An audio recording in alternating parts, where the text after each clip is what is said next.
Somewhere out there in the vastness of space, there's a tiny planet called asteroid B612. On this small planet, a little guy has built his little life. He spends his days pulling up baobabs, cleaning out volcanoes, and looking after a single temperamental rose. To him, every little thing seems really beautiful because he has this incredible spark. But the truth is, we all started on a planet just like that. We were born with that same vivid imagination where a simple drawing was a masterpiece and our inner world was enough to keep us busy forever. You were actually meant to be kind of like that. It was you at your most natural and unfiltered.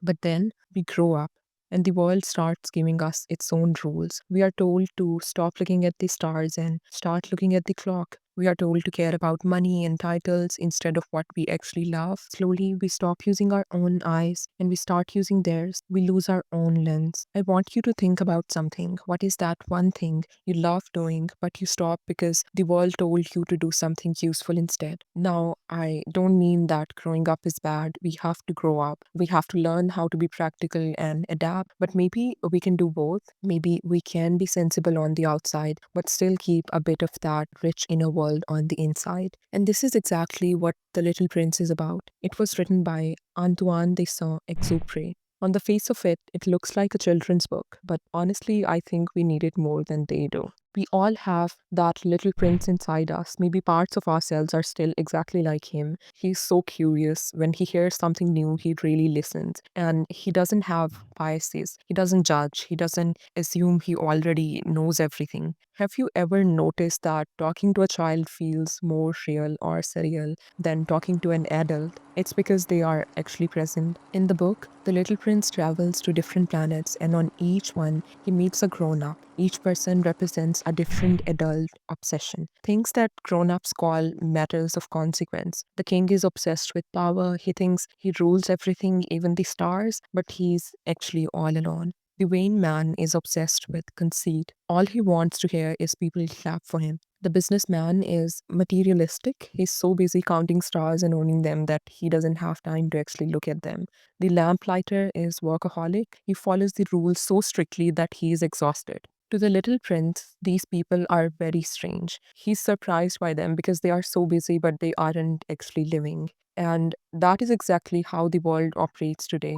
Somewhere along the way in our lives, we learn that being sensible means being like the businessman, counting things, owning things, and being busy all the time. We become successful adults, but we kind of lose the beautiful mind we started with. So, what is this spark anyway? On his tiny planet, the little prince has just one rose. To anyone else, she's just a flower. But to him, she's the only thing that matters. He spends all his time thinking about ways to protect her, watering her, and just being with her. He doesn't do it because it's useful. He doesn't do it to get ahead in life. He does it because he has a beautiful obsession. This is the spark. It's that feeling when you are so into something, whether it's painting, dancing, or just knowing everything about a certain topic, that the rest of the world kind of disappears. The world might tell you that you should be doing something productive instead, but the truth is, the things that you truly enjoy doing are the most important things you have. That obsession is what makes your inner world rich. Now, I really want to step away from the book for a second and just talk about us. The Little Prince is a very small book, but I think it's so surreal. The drawings are so imaginative. They remind me of what it feels like to have a truly beautiful mind. When I talk about this mind, I think I'm also talking about courage. It's the courage to be obsessed with something, anything, or even anyone, really. It makes your life beautiful. It's basically about that childlike obsession, wonder, and joy. You can see this in people from all different fields as examples. They all have their own roles. Van Gogh was obsessed with the colors of the stars and the movement of the wind. Jane Goodall was obsessed with the forest and the lives of chimpanzees. There's even a guy on YouTube, David M. Bird, who builds these tiny surreal characters out of acorns and sticks. But it doesn't have to be about science or famous art, and we don't even need to be perfect at it. It can be about anything and many things, really. Like, say, you are obsessed with exploring new things, being curious, or spending time with people you love. To the sensible world, these things might look small, but to these people, they are everything. And I think you guys have something like that too. When you are obsessed with something, you are never really alone. Even when you aren't doing anything, your mind is busy with the things you love. I want to say this to you guys: if you are really passionate about something, anything at all,